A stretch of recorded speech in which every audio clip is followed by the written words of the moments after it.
When some of us look at our current world situation, we see a catastrophic human crisis emerging within view.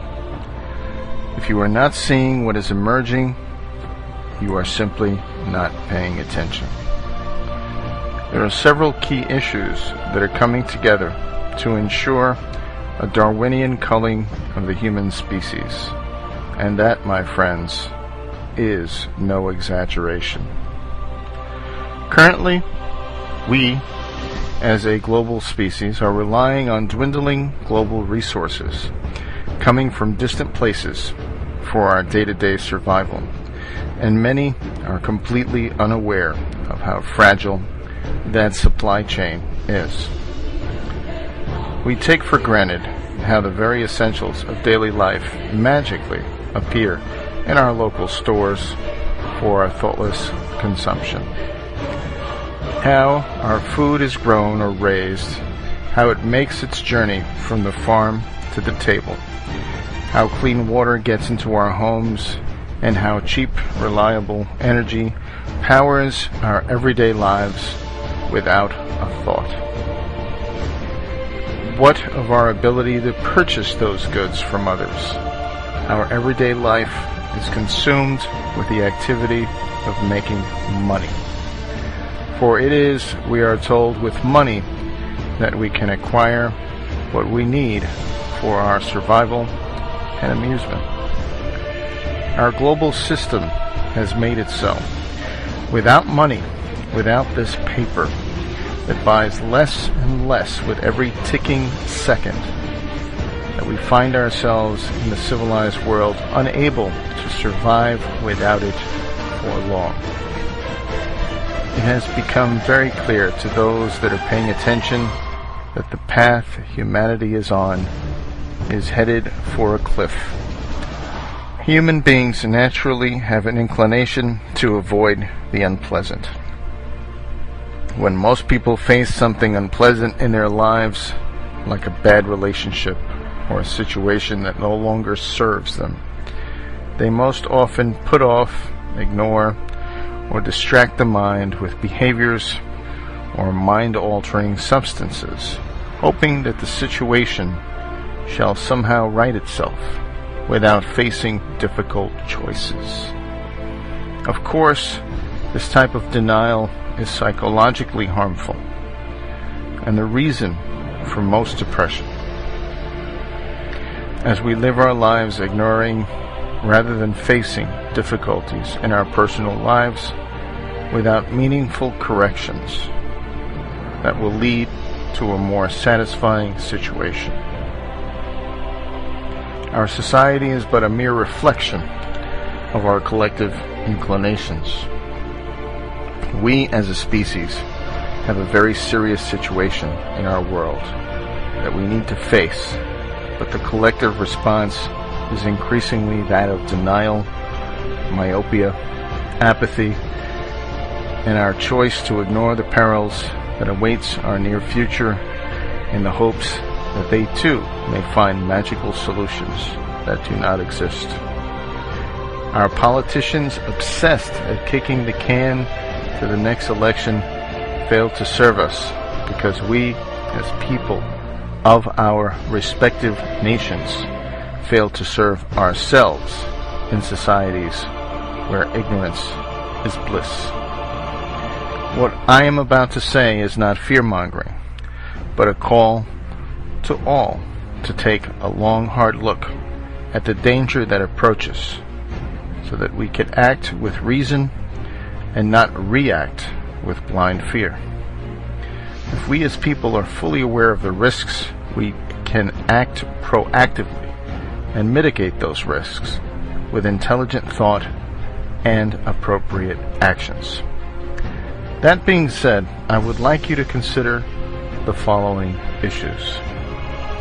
The global financial system, which is based on ever-increasing debt, is on the verge of total collapse.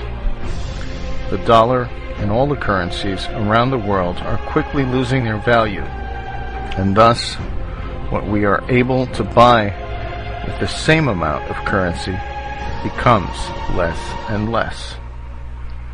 It is very likely in the near future that the dollar will become worthless as a means of exchange in the global marketplace. Our leaders will fix this, won't they? Why, they have a solution, don't they?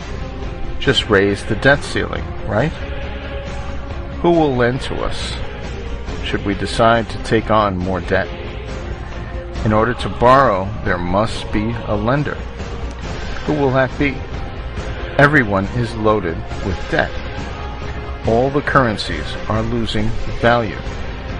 Why should anyone hold anything that buys less or becomes worthless the longer you hold it?